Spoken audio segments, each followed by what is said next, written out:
Good morning everyone. Hope आप मेरी आवाज सुन पा रहे होंगे सभी लोग। एक बार हैंड रेस करके बताएं सभी लोग मेरी आवाज सुन पा रहे हैं। बहुत ही बढ़िया, बहुत ही बढ़िया। Welcome all of you for ये हमारा सेशन जो आज का है, फोर्थ सेशन। और मैं आप लोगों से बताना चाहूंगी, जैसे कल मैंने बताया था, आज के सेशन को जो होस्ट कर रहे हैं, जो जो बता रहे हैं, जो गेस्ट हैं, वो हमारे बहुत ही डायनेमिक लीडर हैं, जिन्होंने मेरी लाइफ में बहुत सारा बदलाव लाया है। मेरे लाइफ के अंदर जितनी पॉजिटिविटी मैंने आपको बताया था, वो सिर्फ और सिर्फ उन्हीं की वजह से है। और मैं जो थी वो नहीं हूँ, और इस चीज का सारा श्रेय उन्हीं को जाता है। उस बंदे ने मेरी लाइफ में धमाल मचा रखा है, और आज धमाल मचाने के लिए आपके सामने आने वाले हैं। He is none other than my better half, my prince charming, my husband Deepak Kumar ji. तो over to Deepak Kumar ji. Next आवाज और वीडियो जो आप देखेंगे वो उन्हीं की देखेंगे, राइट? तो please welcome mister Deepak Kumar.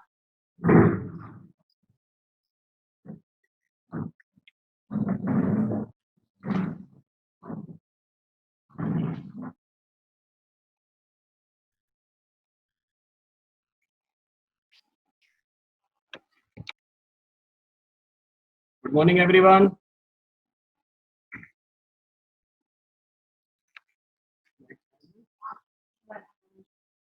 आप सभी को मेरी आवाज आई होप बिल्कुल क्लियर आ रही होगी। एक बार मुझे अभी जैसे सामने रितु जी दिख रही हैं, आपको आवाज आ रही है रितु जी? वहीं से एक बार वीडियो पे हाथ। ओके ओके ठीक है। बाकी आप लोगों को साक्षी जी साउंड क्लियर है? हाय, कैसे हैं सब? बहुत दिनों बाद मिल रहे हैं हम लोग।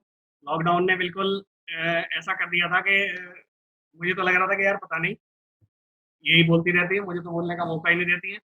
तो मैंने भाई रिक्वेस्ट करा था कि एक बार हमें भी मौका दे दो। ज्योति कैसी हैं? हेलो ज्योति, बढ़िया। जो मुझे दिख रहे हैं, जिनको मैं पहचान रहा हूँ। और राजकुमार जी कहाँ हैं? मैं भाभी बुला लो उन्हें भी। चलिए, कौन कौन आ गए हैं?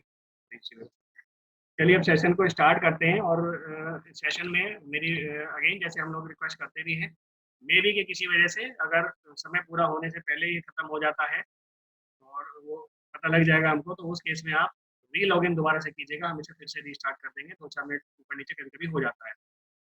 तो बात करते हैं। आज जो मैं आपसे बात करूंगा वो एक प्रेजेंटेशन के थ्रू करूंगा।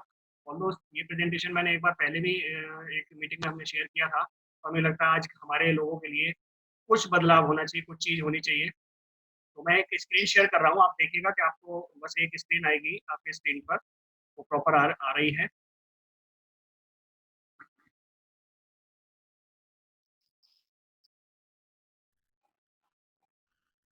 आई होप सभी को ये स्क्रीन आ रही होगी।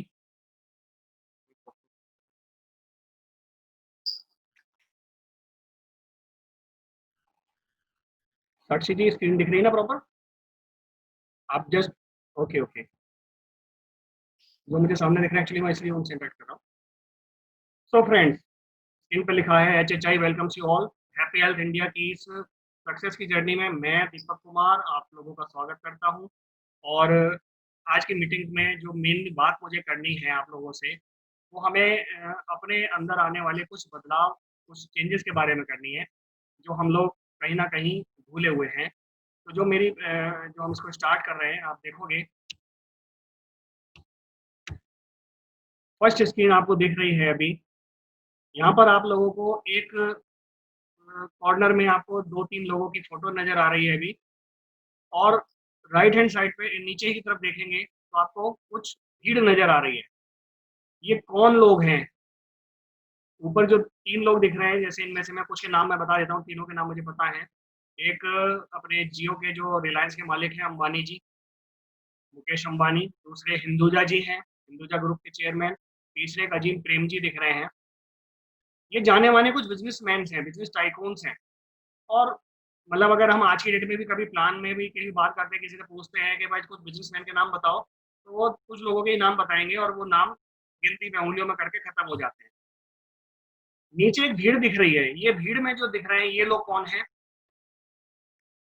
ये भीड़ कोई और नहीं है, हम और आप हैं। जो एक आम इंसान है, ये वो भीड़ है। सहमत है मेरी बात से आप लोग? हाँ बिल्कुल, मुझे दिख गया। अ, ये जो भीड़ है, इस भीड़ में ऊपर वाले लोगों को हम लोग रिच बोलते हैं, नीचे वाले लोगों को पुअर या मिडिल क्लास बोलते हैं। आजकल ये एक जनरल एक टर्म चलता है, हम तो मिडिल क्लास हैं और वो बंदा तो रिच है। एक्चुअली में क्या अंतर है ऐसा? क्या बात है ऐसी कि ये जो रिच क्लास है, ये रिच क्लास और हमेशा रिच होता जाता है, और जो ये पुअर है मतलब मिडिल क्लास है, ये वहीं का वहीं रहता है, हमेशा कुछ भी बढ़ता है, महंगाई बढ़ती है, कहीं भी कुछ चेंजेस आते हैं। इवन अभी आप कोरोना का जो ये चल रहा है दौर, इसमें भी देख लीजिए, कहीं से कोई ऐसी बड़ी शिकायत नहीं आई है किसी रिच क्लास वाले को ऐसी दिक्कत हुई हो। उनके लिए तो सरकारें भी बदलने के लिए तैयार हो जाती हैं चीज़ों को। और कहीं न कहीं जो पुअर क्लास है, हम लोग रोज़ देख रहे हैं कि एक मज़दूर पैदल जा रहा है, उसके लिए किसी इंतज़ाम नहीं है, लेकिन जिसके पास पैसा है वो हवाई जहाज़ का टिकट खरीद करके भी जा सकता है। अब क्या अंतर है इस रिच क्लास और पुअर क्लास में? आज हम मेनली इसके बारे में बात कर रहे हैं। अंतर है एक बदलाव का। इन लोगों ने अपने अंदर एक बदलाव लाना स्वीकार किया। ये लोग भी कभी हम जैसे ही मिडिल क्लास फैमिलीज़ को बिलॉन्ग करते थे, ज़मीन से उठे लोग हैं, और इन लोगों ने जो बदलाव लाना का जो स्वीकार किया, उस बदलाव के ज़रिए इन्होंने अपनी लाइफ़ में वो सब कुछ पाया, जो हम लोग बात करते हैं कि हमें ये चाहिए। बदलाव आखिर होता क्या है? क्या होता है ये चेंज, परिवर्तन? परिवर्तन मेनली क्या है? हम जब अपनी कोई भी चीज़ डिसाइड करते हैं, हम जो प्रेज़ेंट में चाहते हैं, जो भी कुछ अपने लिए, उसको पाने के लिए अपनी वर्तमान तौर-तरीकों में, दिशाओं में, अपने जो आदतें हैं, उनमें जो भी कुछ नया चेंज करते हैं, दैट इज़ कॉल्ड चेंज। वो चेंज जो है, वो चेंज अगर हम करें, तो शायद हम भी वो सब कुछ पा सकते हैं, जो इन लोगों ने पाया है। आपको स्क्रीन पर दिख रहा होगा, हम जो चेंज की यहाँ पर बात करेंगे, मेनली अभी 4-5 पॉइंट पे हम बात करेंगे। पहला जो पार्ट है, वो है हमारा माइंडसेट, फिर हम बात करेंगे कुछ attitude, then association, then education and then habits. ये जो चेंज है, ये चेंज किस तरह का चेंज है, क्यों करना होता है, इसके बारे में हम बात करेंगे। पहले हम बात करते हैं माइंडसेट की। ये माइंडसेट जो ये मिडिल क्लास मेंटालिटी है हमारी, हम लोग अक्सर कोई भी जो बात अभी हम कर रहे हैं, हो सकता है अभी कुछ लोगों को वो बात कहीं गलत भी लगे, कुछ चुभे, पर कोई बात नहीं, अगर कुछ गलत लगता है तो छोटा भाई, बड़ा भाई, है ना? कुछ भी समझ के आप क्षमा कर दीजिएगा।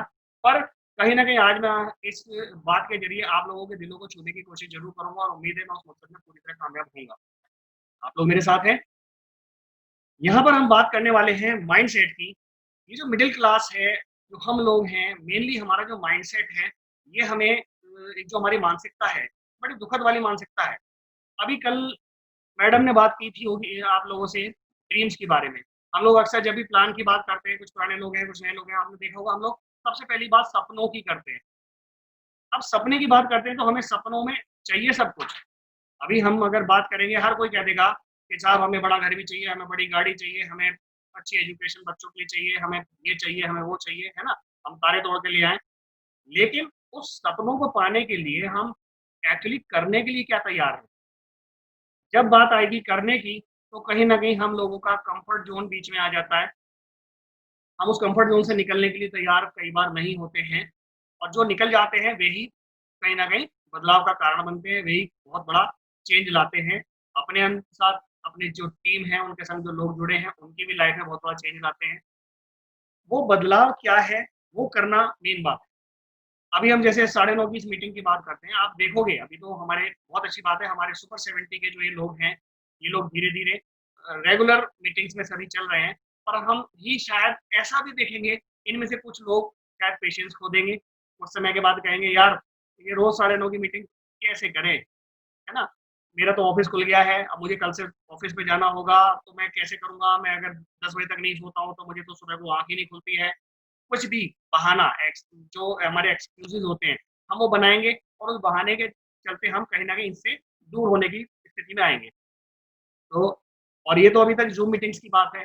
हम लोग अभी आप बात करेंगे आगे इन फ्यूचर, जब हम फेस टू फेस मीटिंग्स भी करने में सक्षम होंगे। अभी जो दौर चल रहा है इसमें तो हम कहेंगे भी नहीं कि अभी हम एक तरह से फेस टू फेस मीटिंग या गैदरिंग करें, पर जब हम उस फेस टू फेस मीटिंग में भी होंगे तो आप देखेंगे कि बहुत से लोग को हम इनवाइट करेंगे, बहुत से लोग आप इनवाइट करोगे, उनमें से कुछ आएंगे और कुछ लोगों का यही एक्सक्यूज होगा, यार मीटिंग में एक ही जैसी तो बात होनी है, करेंगे क्या आकर के मीटिंग में, है ना, हमारे पास तो समय ही कहाँ है, हम तो सुबह से शाम तक ये करते हैं वो करते हैं, इसमें लगे रहते हैं, तो हम कैसे करें, क्या कर सकते हैं, हम इसमें नहीं कर सकते। तो उन लोगों के लिए मेरा एक मेन मैसेज यही है, आप लोगों के जरिए भी उन लोगों तक यही मैसेज पहुंचना चाहिए जो आपकी टीम में अब आगे नए आने वाले हैं, कि परिवर्तन तो प्रकृति का नियम है।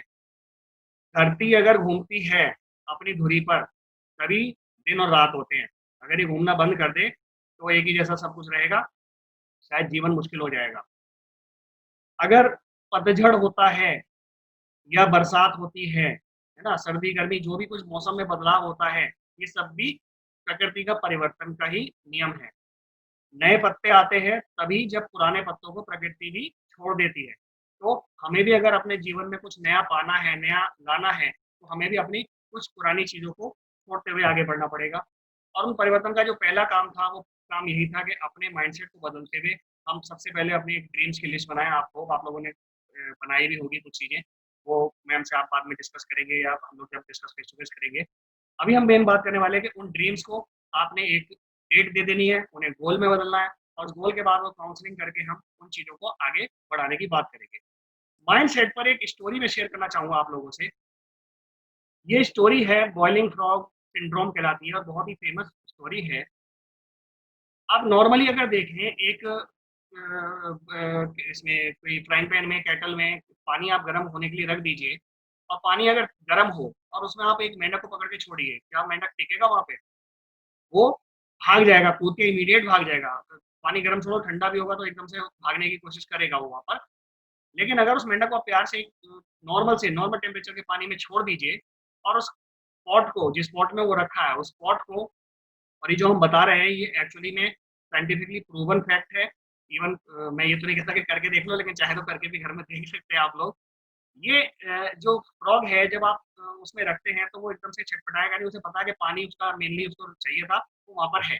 अब धीरे से नीचे आँच चालू कर दीजिए, आग लगा दीजिए उसमें, बर्तन भी धीरे-धीरे गरम होना शुरू होगा। अब बर्तन जब धीरे-धीरे गरम होना शुरू होगा, तो क्या होगा? मेंढक को थोड़ी-सी परेशानी होगी। वो मेंढक को थोड़ी-सी परेशानी होती है, जैसे-जैसे टेम्परेचर थोड़ा-थोड़ा बढ़ता है, लेकिन वो निकलता नहीं है, वो उसी अंदर अपना, ये कम्फर्ट ज़ोन का एग्ज़ाम्पल है, वो उसी में धीरे-धीरे अपने बॉडी टेम्परेचर को एडजस्ट करता है और वहीं पड़ा रहता है। अब पानी नीचे से फिर गर्म हो रहा है, थोड़ा-थोड़ा करके और बढ़ेगा, जब ये टेम्परेचर और बढ़ना हो शुरू हो जाएगा और जब तक मेंढक को लगता है कि नहीं अब तो खतरे की घंटी आ गई है, अब तो निकलना पड़ेगा, तब तक वो एडजस्ट करने की कोशिश करता रहता है। अब क्या होगा, जब ये बॉइलिंग पॉइंट पे पानी पहुँचने वाला होता है, उस वक़्त उस फ्रॉग को बहुत ज़्यादा परेशानी फ़ील हो रही है। अब उसे लग रहा है कि अब एडजस्टमेंट संभव नहीं है, अब तो कुछ भी करके निकलना होगा और अब मेंढक सोचता है कि मुझे यहाँ से कूद के बाहर निकलना है। क्या लगता है दोस्तों, उस वक़्त वो निकल पाता है? नहीं। वो अपनी सारी स्ट्रेंथ, अपनी सारी एनर्जी एडजस्ट करने में, अपने आप को एडजस्ट करने में लगा चुका होता है उस वाटर टेम्परेचर के संग, और उसके बाद वो निकल नहीं पाता और उसी बॉइल्ड वाटर के अंदर मर जाता है। क्या लगता है, हू किल्ड द फ्रॉग? उस मेंढक को किसने मार दिया?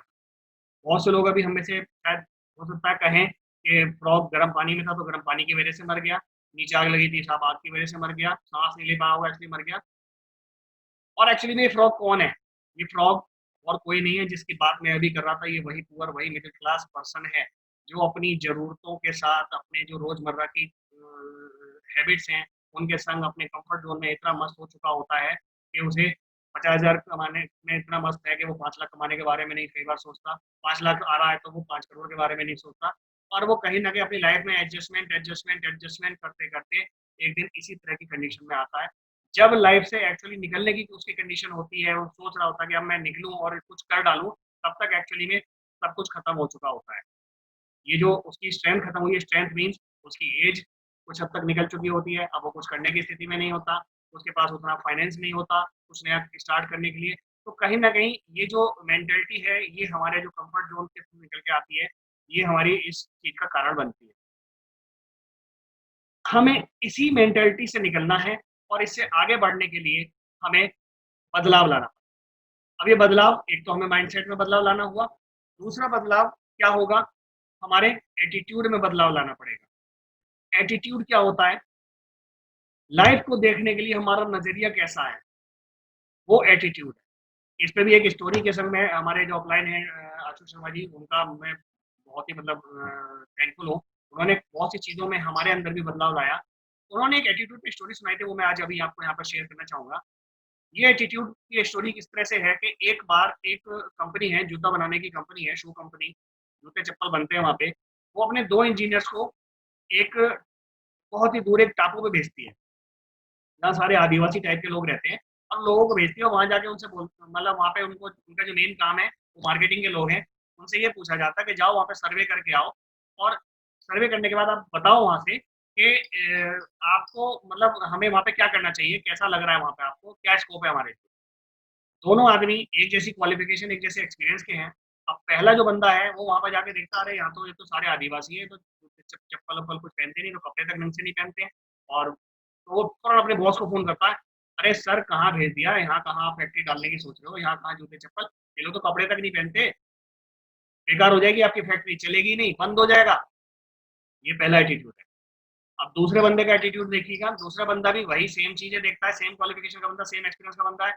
वो बोलता है फोन करके बड़े एक्साइटमेंट में, अरे बॉस यहाँ तो मजा आ जाएगा काम करने में, यहाँ तो किसी के पास चप्पलें ही नहीं है, आप एक बार लगाओ तो सही, यहाँ तो हम एक एक आदमी को चप्पल पहना देंगे, एक एक आदमी को जूते पहना देंगे, तो फैक्ट्री हमारी बहुत बढ़िया बिजनेस हमारा रन होने वाला है।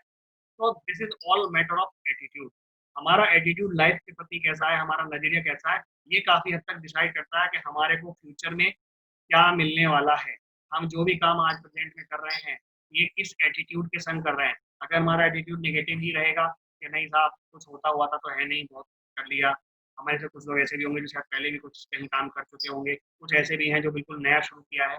लेकिन अगर हमने अपने एटीट्यूड में बदलाव नहीं लाया तो यहाँ भी कुछ नहीं होगा, अगर पहले कहीं कुछ नहीं हुआ। लेकिन हम पूरी उम्मीद करते हैं कि यहाँ पर हम लोग एक प्रॉपर टीचिंग के संग, प्रॉपर ट्रेनिंग के संग जब आगे बढ़ रहे हैं, तो हमारे एटीट्यूड में भी, हमारे माइंडसेट में भी बदलाव आएगा। दूसरा, यहाँ पर बात आती है एसोसिएशन की। यहाँ पर जो एसोसिएशन की हम बात करते हैं, हमारी कंपनी में कुछ मीटिंग्स होती हैं, फंक्शंस होती हैं, इनका एसोसिएशन तो हम करने की बात करते ही करते हैं कि आप लोग रेगुलर फंक्शंस या ये जैसे जूम मीटिंग्स हो रही हैं, क्या फ़र्क पड़ता है अगर हम रोज़ का 1 घंटा या आधा घंटा रेगुलर वे में देकर प्रॉपर कुछ सीख करके और अगले 1 साल में 1 लाख रुपए की इनकम तक पहुँच जाएँ, तो शायद ये घंटे हमारे कामयाब हैं। हम ऑफ़िस में भी तो जो जॉब करते हैं या जो लेडीज़ हैं उनके हस्बैंड जाते होंगे जॉब पे, आप देखते होंगे 10-10, 12-12 घंटे जॉब करके आते हैं। वही चल रहा है ना जो पिछले 10 सालों से चला आ रहा है, और अगर वही करते रहे तो वही होगा जो अभी तक होता आया है। लेकिन अगर हम थोड़ा-सा बदलाव ला करके इन चीज़ों को के साथ एसोसिएशन करते हैं, हम रेगुलर कुछ मीटिंग्स में रहते हैं, अपने जैसे एसोसिएशन का बड़ा फ़र्क पड़ता है। एक सिंपल बात कही जाती है, आप जिनके संग रहते हैं उन जैसे बन जाते हैं। आप अपने बच्चों को भी कई बार बोलते होंगे कि देख फलाने के उस बच्चे के संग में मत खेला कर, वो गंदा बच्चा है ना, वो तुझे गाली दे, वो गाली देता है तुझे भी गाली देना सिखा देगा। उसके संग मत बैठना, टीचर को बोलते हैं इसको इसके संग मत बिठाना, ये शैतान है, इसके संग ये शैतानी ज़्यादा करता है ना? तो इस तरह की चीज़ होती क्यों है? क्या हमारा ही बच्चा सीधा है, उसका बच्चा खराब है? नहीं, बच्चे सब एक जैसे हैं, पर जो एसोसिएशन है उसका फ़र्क पड़ रहा है। एसोसिएशन का बड़ा फ़र्क पड़ता है। आप सिंपल सी बात करें, माहौल का कितना फ़र्क पड़ता है। आप बिल्कुल एक जेंटल पर्सन हैं, लेकिन आपको उठा करके आतंकवादियों के संग 2-3 महीने के लिए उस जगह भेज दिया जाए। वो आपको किडनैप करके ले जाएँ या किसी भी तरह से ले जाएँ, आपको उन्हीं के संग रहना है, उन्हीं के संग खाना-पीना सब कुछ उन्हीं संग है, और आपको वहाँ छोड़ दिया जाए। आप शायद जब 3 महीने बाद वापस आएँगे, तो आपको भले ही आपने जीवन में कभी सब्ज़ी काटने का चाकू भी ना ढंग से देखा हो, लेकिन उस वक़्त आप सारी पिस्टल, सारे उसका पूरा जो स्पेसिफ़िकेशन है वो क्लियरली बता पाओगे कि हाँ भाई, ये चीज़ ऐसे-ऐसे होती है, इसमें ये चीज़ होती है। यहीं पर दूसरी चीज़ आती है, आपको अगर किसी चर्च में आपको किसी पुजारी के साथ या किसी मस्जिद में, किसी गुरुद्वारे में लगातार वहाँ 3 महीने के लिए किसी उसकी संगत में भेज दिया जाए, जब आप वापस आओगे तो आपको शायद रामायण की चौपाइयाँ या शबद कीर्तन या जो भी चर्च में प्रेयर हो रही है ना? ये सब चीज़ें शायद आपको मुँह ज़बानी याद हो चुकी होंगी, क्योंकि आप उस एसोसिएशन में रेगुलर रहे हैं। तो एसोसिएशन का दोस्तों बहुत फ़र्क पड़ता है, हमें अपनी एसोसिएशन ऐसी जगह पे करनी है, ऐसे लोगों के संग करनी है जिन जैसा हम बनना चाहते हैं। दूसरा पार्ट यहीं पर आता है एजुकेशन। ये एजुकेशन की बात क्यों आ रही है? एजुकेशन हम लोगों को रिक्वायर्ड होती है किसी भी काम को करने के लिए। अब यहाँ पर जो एजुकेशन है थोड़ी सी डिफरेंट तरह की एजुकेशन की हम बात कर रहे हैं। आपको स्क्रीन पर कुछ बुक्स के नाम दिख रहे हैं, जैसे 21वीं, ये कुछ एग्जाम्पल हैं छोटे छोटे से। ये हम धीरे धीरे आपके पास हम इनके भी टच में आपको लाएंगे। 21वीं सदी का व्यवसाय, कॉपीकैट मार्केटिंग, लोक व्यवहार, सवाली जवाब हैं जो आपको सामने स्क्रीन पे दिख रही हैं। ये बुक्स कहीं ना कहीं हम लोगों को रियल लाइफ में हमें वो चीजें सिखाती है जो कहीं किसी ट्रेनिंग स्कूल में नहीं सिखाई जाती। एजुकेशन लीजिए इन बुक से, एजुकेशन लीजिए अपनी कंपनी के बारे में, जिस कंपनी में हम काम कर रहे हैं। ऑल दो मैं HHI नहीं, मैं तो हर कंपनी की बात कहता हूँ। किसी भी कंपनी में आप काम कर रहे हैं, इसके बारे में अगर हम एजुकेशन लेते हैं, प्रॉपर ट्रेनिंग लेते हैं, हम कंपनी के प्लान को समझते हैं और उसका जब सब कुछ हम जान जाएंगे, उसके संग जब हम फील्ड में उतरते हैं तो निश्चित रूप से सक्सेस ही मिलेगी हमको, क्योंकि हम आधे अधूरे नॉलेज के संग नहीं जा रहे होते, हम पूरी नॉलेज लेकर के जा रहे होते हैं। अभी कुछ लोगों ने जैसे नोनी यूज करा होगा, हमारे प्रोडक्ट आता है, लेकिन कुछ ने नहीं किया। जिसने यूज करा होगा वो नोनी के बारे में या तुलसी के बारे में बहुत अच्छे से चीजों को बता पाएगा, और जिसने यूज नहीं किया, खाली किताब में कहीं देखा है या फोटो देखा है, वो शायद उतना कॉन्फिडेंटली चीजों को नहीं बता पाएगा। तो प्रोडक्ट की ट्रेनिंग, एजुकेशन, इन सब चीज़ों पर ध्यान दीजिए, और इसके संग जब हम ट्रेनिंग लेकर के आगे फील्ड में उतरेंगे तो धमाल होना निश्चित है। साथ साथ हम बात करेंगे यहाँ पर कुछ अपनी हैबिट्स के बारे में। ये हैबिट्स क्या हैं, इन हैबिट्स में हमें क्या बदलाव लाना पड़ेगा। ये हैबिट्स हैं हमारी वो है आदतें जो बरसों से हमारा पीछा नहीं छोड़ पा रही हैं। ये वो हैबिट्स हैं, जैसे फॉर एग्जाम्पल, साहब मैं तो सुबह को जल्दी उठ ही नहीं सकता, मेरे को तो 8 साढ़े 8 से पहले तो आँख ही नहीं खुलती है। अब आप सोचिए, अगर 8 साढ़े 8 बजे से आँख नहीं खुलती है और हम कह रहे हैं कि आप कुछ दिनों के लिए 5 बजे या 6 बजे उठ जाइए, आप 1 घंटा पहले उठ जाइए, तो 1 हफ्ते में 7 घंटे आपको एक्स्ट्रा मिलते हैं। अगर पूरे साल से इसे मल्टीप्लाई करें तो 365 घंटे आपको एक्स्ट्रा मिल रहे हैं, जिसमें आप अपने वो बहुत सारी चीज़ों को कर सकते हैं जो शायद उस वक़्त सोने की वजह से हम लोग नहीं कर पा रहे थे। कुछ हैबिट्स इस तरह की होती हैं जिनमें हमें बदलाव लाने की रिक्वायरमेंट पड़ेगी।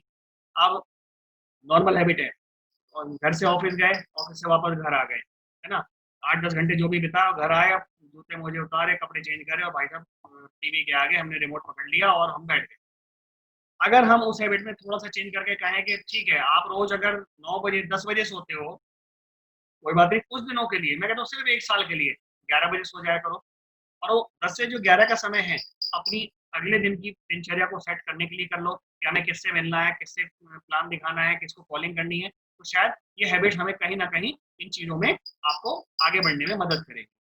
यहाँ पर दूसरी बात हम करेंगे टाइम मैनेजमेंट की।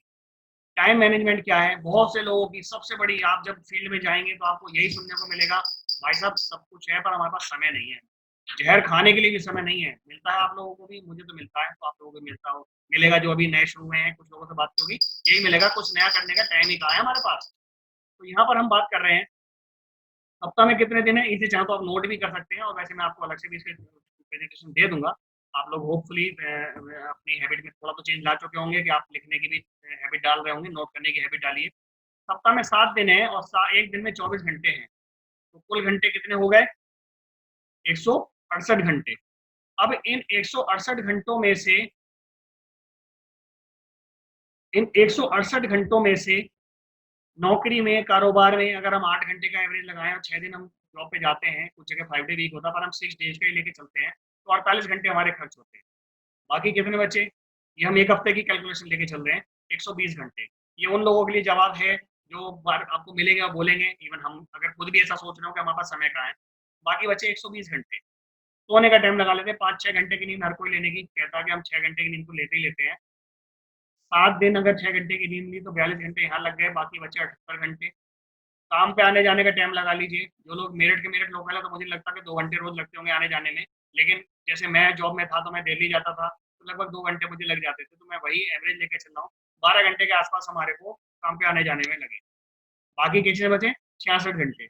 66 आवर्स में से मैं कहता हूँ कि हमने जो डेली अपने रूटीन है, पूजा-पाठ करना, नहाना-धोना और जो भी रूटीन वर्क करना है, उसके लिए भी हम 2 घंटे और निकाल देते हैं, तो 14 घंटे ये कम कर दो, बाकी बच गए 52 आवर्स। हम कहते हैं साहब शादी-ब्याह में भी तो जाना होता है, बच्चों के संग थोड़ा खेलना होता है, उनका वो करना होता है। टीवी भी कभी-कभी तो देखना ज़रूरी होता है, ऐसा तो है नहीं भाई साहब हम काम ही करते रहेंगे, इंसान है हम भी ठीक है। उन सब चीज़ों को भी अगर हम कहते हैं 4 घंटे लगा लो रोज के, 7 दिन, इस 4 घंटे इसमें भी दिए तो बचे हमारे पास 28 घंटे। इन 28 घंटों को भी अब घटा के देखें तो हमारे पास अभी भी हफ्ते का 24 घंटे का समय बाकी बचा है। अगर 7 से इसे डिवाइड करें तो 3 घंटे पर डे लगभग निकल के आ रहे हैं, 7 या 21। अभी भी 3 घंटे का एक्स्ट्रा ही हमारे पास बोनस आ रहा है। तो हम जो बात करते हैं यहाँ पर, पार्ट टाइम अगर हम काम करें और सिर्फ 1 घंटा, या मीटिंग रिमाइंडर आ रहा है मेरे पास 10 मिनट का, अगर ये मीटिंग बीच में स्टॉप हो जाए तो हम दोबारा से इसको स्टार्ट करेंगे। हमारे पास समय आ रहा है 24 घंटे का, और उस 24 घंटे में हम अगर चेंज करना चाहें तो बहुत कुछ चेंजेस ला सकते हैं अपने अंदर, बहुत अपनी लाइफ के अंदर चीज़ों को बदलाव देख सकते हैं। यहाँ पर कुछ कार्डिनल रूल्स की हम बात करते हैं। कार्डिनल रूल्स क्या होते हैं? ये वो रूल्स होते हैं, वो नियम होते हैं, इन्हें गांठ मान लीजिए, ये आपको बहुत काम आने वाले हैं। और ये सिर्फ यहीं इन बिजनेसेस में, इस ट्रेडिशनल बिजनेस में कहीं कोई नहीं बताता कि हम सीखेंगे। पहला जो रूल है वो रूल है, never ever mess up with anybody's ego और स्पाउस और मनी। किसी भी पर्सन का ईगो कभी हर्ट मत कीजिए। वो काम करता है, ठीक है, हर इंसान का अपना स्टाइल होता है, पर ये नहीं करना है कि कभी भी अरे यार तुमसे तो कुछ होता ही नहीं है, तुम्हारे पास का तो कुछ है ही नहीं, वो करता होगा तो भी नहीं करेगा। हम अपने बच्चों को भी अगर रोज ये कहने लगे भाई तेरे बस की नहीं, तू फेल ही होगा, पढ़ता नहीं है तो कुछ नहीं कर सकता, तो एक दिन ऐसा होगा, वो मन में मान लेगा। क्योंकि हमारा जो माइंड सेट है ना, हमारा जो सबकॉन्शियस माइंड है, इसके अंदर ये बहुत सारी चीजें होती हैं। हम बीच में सबकॉन्शियस माइंड के ऊपर भी आपकी कुछ ट्रेनिंग क्लासेस लेंगे। हमें किसी का ईगो या मनी के संग में मैसअप नहीं करना है। किसी भी पर्सन के never mess up with anybody spouse और रिलेशंस। यहाँ पर ध्यान देने की जरूरत है कि ये एक फैमिली बिजनेस है। हम लोग फैमिली टू फैमिलीज जा रहे हैं। जैसे हमारे घर में हमारी लेडीज हैं, हमारी बहनें हैं, हमारी माताएं हैं, हमारी वाइफ है, भाभियां हैं, वैसे ही दूसरे के घर में भी हैं। तो कभी भी कुछ भी ऐसी हरकत या किसी भी ऐसी चीज को बढ़ावा ना दे कि कल को वहां पर कुछ गलतफहमी पैदा हो जाए जो उनके रिलेशन को खराब करे। नो नेगेटिव शेयरिंग, किसी को भी नेगेटिव शेयर ना करें। कम से कम नेगेटिव शेयर करना भी है तो नेगेटिव शेयर की बात करें तो आप अपने अपलाइन से बात करो। अगर नेगेटिव किस तरह का होगा, आपने एक्साइटमेंट में जाके किसी से बात किया, आपकी सगी बहन थी और आपने सोचा कि इसको तो मैं तुरंत करा दूंगी, जो होंगे ये तुरंत कर देगा, उसी ने तो आपको कह दिया कहाँ फंस गई यार, तो ये तो सब कुछ नहीं होता। अब आपका क्या होगा, दिल टूटेगा। जब अपने मना करते हैं तो दिल सबसे पहले टूटता है। तो वो चीज अपने किसी डाउनलाइन टीम में या अपने अड़ोसी पड़ोस में जो अपनी टीम में लगे उनके संग शेयर ना करके आप अपने उस एक्टिव अपलाइन के संग शेयर करो। वो आपको उसका कहीं ना कहीं हल देगा, क्योंकि जिसने वो चीजें फेस करी है और आगे बढ़ा है वही आपको सही सलाह दे पाएगा। नो कंपैरिजन प्लीज, किसी का आपस में कोई कंपैरिजन नहीं है। हर कोई यूनिक है, हर एक का अपना स्टाइल है, हर का काम करने का अपना तरीका है। तो यहाँ पर कोई कंपैरिजन नहीं है। हमें यहाँ पर अपने तरीके से जो काम करना है, सीख करके करना है, जो हमें अच्छा लगता है हमें वो करना है। तो no comparison. There is no substitute of hard work. जो हमारा हार्ड वर्क हम जिसकी बात करते हैं इसका कोई सब्स्टिट्यूट नहीं है। घर में आपके हर चीज का सब्स्टिट्यूट है। आपके पास अगर आप सपोज एचएचआई की मैं बात करता हूँ, आपके पाउडर अगर एचएचआई का वॉशिंग पाउडर खत्म हो जाता है तो आप लिक्विड डिटर्जेंट से काम चला सकते हो। आपके पास डिश वॉश लिक्विड खत्म हो जाता है तो आप बार खरीद के काम चला सकते हो, ठीक है ना। आपके पास टूथपेस्ट खत्म है तो टीथ क्योर हमारे पास है, टीथ क्योर खत्म है तो टूथपेस्ट हमारे पास है ना। नोनी खत्म हो गया तो ट्रस्टबेरी पी के काम चला सकते हो, सब्स्टिट्यूट है। पर हार्ड वर्क का कभी भी कोई सब्स्टिट्यूट नहीं होता। यहाँ पर हमें बहुत बड़ी जरूरत है हम उस हार्ड वर्क को अपने लिए करते रहें जिसके लिए हम सपने को देखा है। और जब कभी भी कभी कोई नेगेटिव या किस तरह की ऐसी हरकत होती है, कभी कुछ आता है, तो वो जो ड्रीम बुक बताइए ना, घर आकर उसे एक बार देखिए। घर आकर जब आप उसे एक बार देखेंगे तो आपको दिखाई देगा कि अरे इसके लिए काम शुरू करा था मैंने, इसकी नो सुनने से मेरे इस काम पर कोई फर्क नहीं पड़ता। आप देखोगे आपके अंदर की हिम्मत फिर से जाग जाएगी, फिर से सब कुछ वो शुरू हो जाएगा। इसलिए वो मेहनत कीजिए। अपने जो भी एक्टिव अपलाइन है उनके संग में काउंसलिंग करते रहिए, आगे बढ़ते रहिए। आपका काम ही आपको एक्चुअली एप्रिसिएशन दिलाएगा, ज़्यादा से ज़्यादा लोगों को रिजल्ट दिलाएगा। इसमें भी एक हम बात करें कि हमें बहुत ज़्यादा ऐसे लोग नहीं चाहिए जो सब चापलूसी करते हैं आपके सामने। तो आप बहुत बढ़िया प्लान है भाई साहब, आप बहुत बढ़िया बोलते हो भाई साहब, मैं भी ऐसे बहुत बढ़िया कर सकता हूँ, आपने तो ये कर दिया था। नहीं, हमें वो लोग चाहिए जो सीखें और सीख करके प्लान श्योर बने। अपने काम की जिम्मेदारी, टेक द चार्ज, आप चार्ज लीजिए। जो मीटिंग अभी हम लोग करने की कोशिश कर रहे हैं, जो हम आप जिसमें हमने आपको इन्वॉल्व किया है, ऐसे ही आपको आगे अपनी टीम के लिए चीजें शुरू करनी है। हमारा साथ हमेशा आपके लिए हमेशा अवेलेबल रहेगा, है ना। तो सीख करके हम इन चीजों को करें। इसमें हम एक दिनकर जी की कविता है वो मैं शेयर करना चाहूंगा, और मे बी कि अभी टाइम ओवर होगा तो हम मीटिंग को फिर रीस्टार्ट करेंगे। 5 मिनट का समय भी मुझे दिखा रहा है यहाँ पर, तो लॉगिन फिर से कर लीजिएगा 1 मिनट का टाइम दे करके, जैसे ब्रेक मान लेंगे हम लोग, ठीक है ना। पर हाँ, ब्रेक का मतलब टी ब्रेक नहीं है, आपको वापस आना है। यहाँ पर जब 1962 में चाइना का युद्ध चल रहा था, भारत चाइना का, उस वक्त दिनकर जी ने कविता लिखी थी, मैं उसकी कुछ लाइनें नोट करी हुई है, मैं आपको बताता हूँ। तो लाइनें बड़ी मोटिवेटिंग है। रे रोक युधिष्ठिर कौन यहाँ, जाने दे उसको स्वर्गधीर। यानी कि युधिष्ठिर से कहा जा रहा है कि ये जो आप हैं, हमें आप जैसे लोग नहीं चाहिए, हमें सिर्फ सत्यवादी या बिल्कुल धर्म के मार्ग पे चलने वाले ऐसे लोग नहीं चाहिए। फिर कैसे लोग चाहिए? पर फिरा हमें गांडीव गदा लौटा दे अर्जुन भीम वीर। हमें वो लोग चाहिए जो अर्जुन और भीम की तरह अपनी गदा उठाएं, अपना सर्कस उठाएं और युद्ध में निकल जाएं। सामने कोई भी हो, वो उस चीज की परवाह करे बिना जीत के लिए अपनी जिंदगी को दांव पर लगा करके काम कर रहे हैं। हम यहाँ पर आपको ये भी नहीं कहते कि आप कोरोना के काल में जिंदगी दांव पर लगा के जाएं, पर हाँ, अगर प्रिकॉशन के संग चलते हुए हम चीजों को करेंगे तो हम इसको डेफिनेटली कर पाएंगे। तो यहाँ पर हमें प्लान श्योर बनना है, बातें बनाने वाला नहीं बनना है। और उसके लिए आपको जो भी टीचिंग्स यहाँ पे दी जाए उसे बार बार रिपीट कीजिए। जितनी बार आपको लगता है कि जरूरत पड़ रही है, आप कॉल कीजिए, बात कीजिए। किसी को भी कोई सप्लीमेंट या किसी भी तरह की चीजें हैं, वो बिना प्रॉपर ट्रेनिंग, बिना किसी नॉलेज के मत सजेस्ट कीजिए, क्योंकि हो सकता है आप सप्लीमेंट में कोई दिक्कत नहीं है, पर आपने गलत समय पे गलत चीज दे दी, तो उससे उस पर्सन को कोई दिक्कत हुई, तो वो आपसे कहेगा कि भाई साहब तुमने तो हमारा सब काम खराब कर दिया। तो आपको यहाँ पर चीजें ध्यान देनी है। इसमें एक दूसरी बात भी आती है कि बिजनेस प्यार करने का बिजनेस है। बहुत से लोग आएंगे आपकी टीम में जो आपको हाँ कहेंगे, बहुत से लोग आएंगे ना कहेंगे। अब हाँ कहने वालों से तो हमें प्यार हो जाता है कि चलो यार हमारी बात तो मान ली। ना कहने वाले के लिए सबसे पहले अरे यार हमारी बात मना कर दिया इसने। तो यहाँ पर हमें बहुत ध्यान रखना है। सबसे पहले हमें लव योर सेल्फ, खुद से प्यार करना है। दूसरा, हमें प्यार करना है कंपनी से। अपने कंपनी के प्रोडक्ट की नॉलेज लीजिए, प्रोफाइल की नॉलेज लीजिए, कंपनी के जो भी लोग हैं उनके बारे में जानिए। लव योर प्रोडक्ट्स, अपने प्रोडक्ट्स के बारे में जानिए। एक एक प्रोडक्ट्स की अगर आप ट्रेनिंग लेते हैं, 400 के आसपास प्रोडक्ट अभी हैं, तो देखा यार तो 400 दिन चाहिए। अगर मैं एक प्रोडक्ट भी बोला शुरू करूँ तो शायद पूरी रात निकल जाए उसको बताने में। लेकिन अगर थोड़ा थोड़ा थोड़ा थोड़ा के नॉलेज लें और उसका 100% यूज अपने घर में शुरू करें, तो आप देखोगे हर प्रोडक्ट ऐसा है जो आपके घर में नया खुलेगा, आपको उससे प्यार हो जाएगा। Love your family and friends, अपने फैमिली से, अपने फ्रेंड से आपको प्रेम रखना है। लव योर टीममेट्स, आपकी जो टीम है जो आपके बच्चों की तरह से है ना। आपकी कोई भी एज ग्रुप हो, आपकी टीम में आने वाला हो सकता है 80 साल का हो, 65 साल का हो, और हो सकता है 18 साल, 19 साल, 20 साल का भी हो। जैसे यहाँ पे भी इस वक्त लोग जो लॉगिन है उनमें कुछ लोग इस तरह के हैं।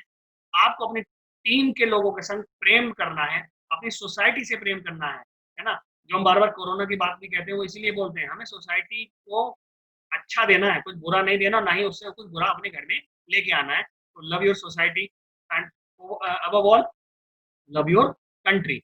यहाँ पर एक अगेन एक स्टोरी आती है युधिष्ठिर जी की। जब उनकी फाइनली जब ये महाभारत के युद्ध के बाद जा रहे थे स्वर्ग की तरफ, उनका प्रस्थान हुआ था, वे स्वर्ग के दरवाजे तक पहुंच गए थे। अपने उनके भाई वगैरह सब लोग, किसी न किसी को कोई घमंड हुआ, किसी को कुछ हुआ, वो किसी ना किसी वजह से सबकी डेथ हो गई थी। पर एक कुत्ता था उनके साथ जो कंटिन्यू वहां तक जा रहा पहुंचा था। स्वर्ग के दरवाजे पे द्वारपाल ने, जो भी थे राजपूत खड़े थे, जो द्वारपाल थे, जो मुझे बहुत ज्यादा स्टोरी नहीं पता, बस सुना हुआ है, उन्होंने उन्हें रोक दिया कि नहीं भाई साहब आप आ सकते हो, ये कुत्ता नहीं आ सकता। तो युधिष्ठिर ने क्या बोला कि कुत्ता कैसे नहीं आ सकता, इसने मेरा पूरे पूरी जर्नी में, पूरे यात्रा में मेरा साथ दिया कि ये क्यों नहीं जाएगा, ये नहीं जाएगा तो मैं भी नहीं जाऊंगा। और अंत में जो जैसा बताया जाता है कि दोनों को सशरीर एंट्री वहां पर मिली थी। यहाँ पर बात ये आती है, ये कुत्ता जो हम बात एग्जाम्पल दे रहे हैं, जब एक कुत्ता प्रेम की गांठ में बन के, प्रेम की डोर में बन के स्वर्ग पहुंच सकता है, तो अगर हम अपने जो टीम है, अपने लोग हैं जो हमारे साथ आ रहे हैं, हमारे जो फैमिली फ्रेंड है, सोसाइटी में जो लोग हैं, अगर उनको प्यार करके हम उनको धीरे धीरे आगे बढ़ाएं, तो क्या हम सारे के सारे डायमंड, क्राउन, प्लेटिनम जो भी अपना जीवन में सोच रखा है, क्या हम यहाँ चाचाई में नहीं कर सकते? डेफिनेटली हम लोग ये सब कुछ कर सकते हैं। यहाँ पर अब मैं इस मीटिंग को एक बार दोबारा से स्टार्ट कर रहा हूँ। मैं, आप लोग 1 मिनट बाद फिर से लॉग इन कर लीजिएगा, क्योंकि मीटिंग का टाइम जस्ट कुछ सेकंड रह गया है।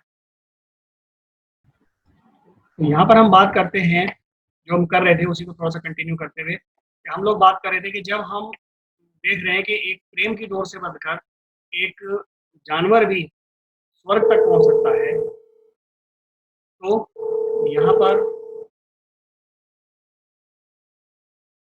इस बिजनेस में अगर हम अपने अपलाइन का हाथ थामते हैं, अपने जो भी हमारे हितैषी हैं उनका साथ लेते हैं, डाउनलाइन को प्रॉपर्ली गाइडेंस देते हैं, ट्रेनिंग देते हैं, तो हम में से हर कोई हर वो सपना पूरा कर सकता है जिसके बारे में कल आप लोगों से डॉक्टर रावत ने डिस्कस किया था। यहाँ पर कोई भी चीज़ ऐसी नहीं है जो से हम कहें कि वो इम्पॉसिबल है। इम्पॉसिबल वर्ड खुद अपने आप में कहता है आई एम पॉसिबल। तो यहाँ पर यह हमें अपनी प्रॉपर ट्रेनिंग, अपनी जो हमने माइंड जो 4-5 चीज़ें बताई आपको, माइंडसेट में चेंज करना है, अपनी हैबिट्स में चेंज करना, अपने एसोसिएशन में चेंज करना है। इन सब चीज़ों पर प्रॉपर्ली वर्कआउट करना है और ये एक दिन में नहीं होगा, इसलिए ये थोड़ा-सा जो 30 दिन का जो समय माँगा गया आपसे, इसीलिए सोच समझ के माँगा गया और आई होप कि ये जो सुपर 70 है, ये एक्चुअली में सुपर काम करके अपने आप को बहुत आगे ले जाने वाला है। हम लोग इस मीटिंग में धीरे-धीरे अपने कुछ और बड़े लीडर्स को भी इंट्रोड्यूस करने का प्लान कर चुके हैं ऑलरेडी, जैसे पहले भी करते आए हैं। तो वहाँ तक पहुँचने से पहले हमें एटलीस्ट प्रिपेयर होना होगा कि हम जो करना चाहते थे, वो हम उसी तरह से करते जा रहे हैं। अब यहाँ पर एक एक और स्लाइड रह गई थी। What do you answer when somebody ask you about your occupation? आपसे जब कोई पर्सन पूछता है कि भाई या आप आने वाले समय में अब आपसे पूछेगा कि आप क्या करते हो? तो आपको क्या बताते हो आप? है ना? आज की डेट में हम कुछ कर रहे हैं तो हम किसी को क्या बताते हैं? तो हम हो सकता है कुछ लोग में हम में से कहते होंगे कि साहब हम फलाँ जगह अभी मैं सपोज़ मैं एलआईसी में काम करता हूँ, साथ में साहब एक पार्ट टाइम में छोटा-सा बिज़नेस शुरू करा है। कुछ लोग कहेंगे मैं जॉब करता हूँ, मैंने कुछ इस तरह का शुरू करा है। यहाँ पर थोड़ा-सा ध्यान देने की ज़रूरत है, ये छोटा-सा बिज़नेस नहीं है, एक बहुत बड़ी अपॉर्च्युनिटी है, जिसको जाने-अनजाने ऊपर वाले की विशेष कृपा थी, जिसके साथ हम लोग यहाँ पर आ चुके हैं। ऊपर वाले की जो कृपा की हम बात करते हैं, सिंपल बात है, अगर हमें इंसान बनाया है, पेड़-पौधा नहीं बनाया है, तो ये ऊपर वाले की विशेष कृपा है हम हमारे ऊपर। अगर स्त्री बनाया है और उसे माँ बनने की शक्ति दी है, आप ऐसी भी स्त्रियों को देखते होंगे जो कभी माँ नहीं बन पाते। तो अगर हम उनसे अलग हैं, तो हमको कहीं न कहीं ऊपर वाले की विशेष कृपा है, जिस कृपा के चलते हम इस स्थिति में हैं। यहाँ पर हमें ध्यान देने की ज़रूरत है कि हम उस विशिष्ट कृपा का सही मायने में सही यूज़ कर रहे हैं। यहाँ पर जब अब हमसे कोई ऑक्यूपेशन की पूछता है, मैं अपनी सिंपल कहूँ तो मैं तो सिंपल ही एक बात बोलता हूँ कि भैया हम तो एक इस तरह का काम करते हैं जिसमें हम अपने जैसे 70 लोगों की ज़िंदगी को चेंज करने के लिए इस 1 साल में हम लोग लगे हैं। एक तरह से हमने 70 लोग 70 फैमिलीज़ गोद ली हैं और उन फैमिलीज़ की लाइफ़ हम चेंज करने में लगे हैं और हम उस मिशन पे काम कर रहे हैं। आपको भी इसी तरह का कुछ अपने हिसाब से ये मिशन आप उस मिशन का एक हिस्सा हैं, तो आप उस मिशन को भी बोल सकते हैं कि यहाँ पर हम उस मिशन में लगे। यहाँ पर कोई इन्वेस्टमेंट नहीं है, यहाँ पर किसी भी तरह की कोई टेंशन नहीं है, कोई आपको मार्केट गोडाउन कोई स्टॉक नहीं रखना है। यहाँ पर सिंपल बात है, मैं अगर अपनी अपनी भाषा में कहूँ एक कि हाथ खाली है मगर व्यापार करता हूँ, आदमी हूँ आदमी से प्यार करता हूँ। ये प्यार करने का बिज़नेस है एक्चुअली और ये प्यार हमें वो सब चीज़ें दिला सकता है जो हम कहीं न कहीं सपने में कभी सोचते थे। यहाँ पर दिमाग में बिज़नेस प्लान रखना है, प्रोडक्ट की नॉलेज रखनी है और दिल में अपलाइन के लिए, डाउनलाइन के लिए प्यार और सम्मान रखना है। तो हम हर कुछ वो चीज़ें पा सकते हैं, जिनके लिए सोच करके हम इस व्यापार को शुरू किया था। और किसी भी चीज़ का कोई साइंटिफिक वे होगा, तो वो साइंटिफिक वे सीख करके जब हम करेंगे, तो वो सब चीज़ें उसी वे में हल होना शुरू हो जाती हैं। दूसरी लाइन इसमें सिंपल कहते हैं, जैसे मैंने बताया होठों पे सच्चाई रहती है। एक सॉन्ग आपने सुना होगा, होठों पे सच्चाई रहती है, जहाँ दिल में सफाई रहती है ना? तो यहाँ पर भी हम उन्हीं कुछ लाइनों को मैं ऐड ऑन करते हुए अपनी बस बात थोड़ा-सा बस 5-7 मिनट की बात को खत्म करना चाहूँगा। होठों पे सच्चाई रहती है, यहाँ पर भी हम यही कहते हैं होठों पे सच्चाई रहती है, हम किसी को झूठ नहीं बोलते। यहाँ पर 1000 बिज़नेस वॉल्यूम होने पर 10% लेवल पे आप आते हो, तो आप यही तो बताते हो ना? जब बंदा 20,000 वॉल्यूम 25,000 वॉल्यूम करता है, तो वो आप बताते हो कि वो आप 20% हो गए हो, तो आप 20% ही बताते हो ना, तो कहीं झूठ नहीं बोलना है। आप ये नहीं कहते हो कि भैया एक रात में आपका सब कुछ बदल जाएगा। हम आपसे कह रहे हैं कि हाँ, आपको हेलो, यहाँ पर हम कहते हैं कि ये आपको वो सब कुछ दे सकता है, लेकिन उसके लिए आपको एक प्रॉपर टाइमलाइन सेट करनी होगी, प्रॉपर वर्क एथिक्स सेट करने होंगे, अपनी एक प्रॉपर ट्रेनिंग शेड्यूल सेट करना होगा। तो हम गलत थोड़ी कह रहे हैं। अगर आप ऐसा कुछ करते हैं, तो वो सब कुछ पा सकते हैं, जो हम लेकर के चले हैं। फोटो पे सच्चाई रहती है, यहाँ दिल में सफाई रहती है। यहाँ दिल की बात करें तो यहाँ पर हम कहते हैं हमारे घर में भी सफाई रहती है। हमारे पास वो प्रोडक्ट्स हैं जो हमारे घर में रोजमर्रा के यूज में आते हैं। आप घर की साफ सफाई के लिए फिनाइल यूज करते हैं, वॉशिंग पाउडर यूज करते हैं, लॉन्ड्री वॉश यूज करते हैं, ऑल इन वन क्लीनर हमारा यूज करते हैं। तो ये हम लोग सफाई के लिए भी यूज करते हैं।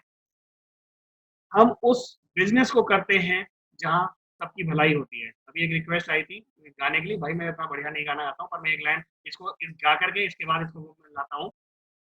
होठों पे सच्चाई रहती है जहाँ घर में सफाई रहती है, हम उस बिजनेस को करते हैं जहाँ सबकी भलाई रहती है। यहाँ पर भलाई की हम बात करते हैं तो यहाँ पर विन विन सिचुएशन है। आप हमारी टीम का अगर एक हिस्सा है उस सुपर 70 का, जब तक एक एक सदस्य सफल नहीं होगा तब तक हम सफल नहीं होंगे। तो यहाँ पर विन विन सिचुएशन है। तो आपको सफल बनाना हमारा भी दृढ़ संकल्प है और हमारी मजबूरी भी है। दोनों ही तरह से ये चीज हमारे लिए काम करने वाली है। तो फ्रेंड्स, प्यार कीजिए खुद से, अपने परिवार से, समाज से, देश से, हैप्पी हेल्थ इंडिया से। और जब तक ये जो हमारा कोरोना वाला जो संकट अभी चल रहा है, तब तक मैक्सिमम सेफ्टी लेते हुए जो काम कर सकते हैं। 8 तारीख के बाद उम्मीद है ऑलमोस्ट सारा कंट्री खुलने वाला है धीरे धीरे। अब हमें देखना है, अब संकट जो एक्चुअली है वो हमारे लिए ये है कि हमें वो सारी सावधानियां ज्यादा से ज्यादा लेनी होंगी। हमें अपनी इम्यूनिटी के लिए ज्यादा से ज्यादा वर्क करना होगा। आप तुलसी लीजिए, आप बहुत सारी इस तरह की जो चीजें यूज करते आए हैं वो अपनी, जिससे कि आपकी इम्यूनिटी बढ़े, है ना। तो वो हम समय समय पर आपको अभी प्रोडक्ट नॉलेज में सेशन में अलग से आपको बता देंगे। तो बस अपने सपनों को पूरा करने में लग जाते हैं। और यहाँ पर मैं आप जो अंत में करूँगा अभी हाल ही में, और जो कल आपको मैम ने एक टास्क दिया था अपने ड्रीम्स को लिखने का, हम कल उसके बारे में डिस्कस करेंगे।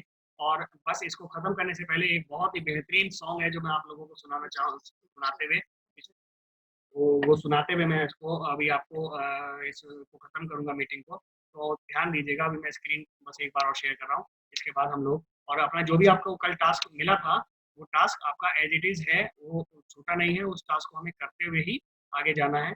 मैं एक मिनट स्क्रीन चेंज कर रहा हूँ।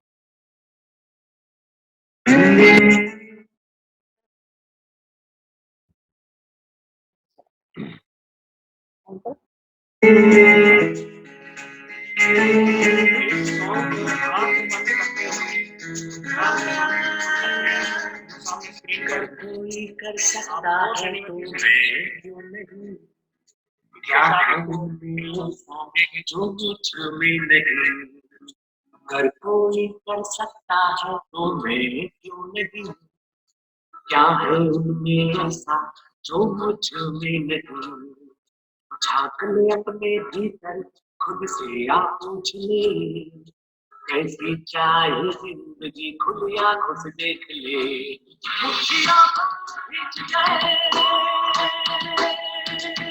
सांसों को खींच गए, मुट्ठियों को खींच गए, सांसों को खींच गए, सबसे टकराने को, शिखर पर जाने को मैं तैयार हूँ, मैं तैयार हूँ, मैं तैयार हूँ, मैं तैयार हूँ।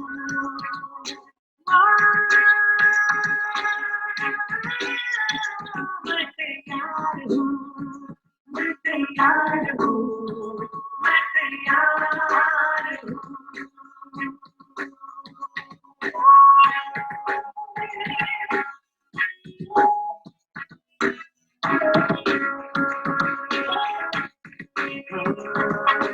मुश्किलें तो कैसी थी मेरे हौसलों से कम है, अंधेरों को चीर देंगे कितना दम है, मुश्किलें तो कैसी थी मेरे हौसलों से कम है, अंधेरों को चीर देंगे कितना दम है, आओ हाथ बढ़ाए कुछ करके दिखाना है, सारे बहानों को आज से आग लगाना है, मुट्ठियों को खींच गए,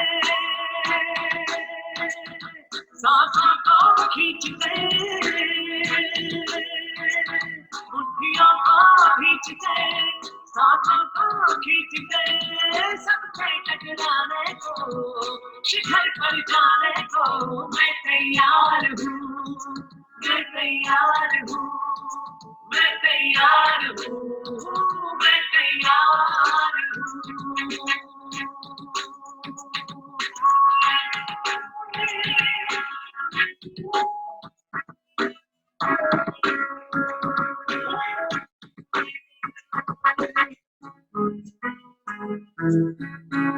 हाँ, खुद से है ये वादा, कुछ करके जाऊंगा, सबके सीनों को गर्व से भर कर जाऊंगा। खुद से है ये वादा, कुछ करके जाऊंगा, सबके सीनों को गर्व से भर कर जाऊंगा। करके सूरज को सलाम करती दुनिया सारी, मेरा ये जीवन हाँ मेरी जिम्मेदारी। मुट्ठियों को खींच गए, सांसों को खींच गए, मुट्ठियों को खींच गए, सांसों को खींच गए, टकराने को, शिखर पर जाने को मैं तैयार हूँ, मैं तैयार हूँ, मैं तैयार हूँ, मैं तैयार हूँ, मैं तैयार हूँ, मैं तैयार हूँ। मुट्ठियों को खींच के, सांसों को खींच के, जाने को, शिखर पर जाने को मैं तैयार हूँ, मैं तैयार हूँ, मैं तैयार हूँ, मैं तैयार हूँ,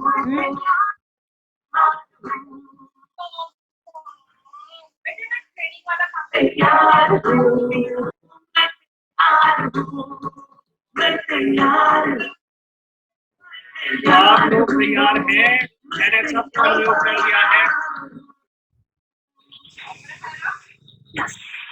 सुन रहे होंगे इसको। आई होप आप सभी लोग इस वीडियो को आप लोगों ने एंजॉय भी किया होगा।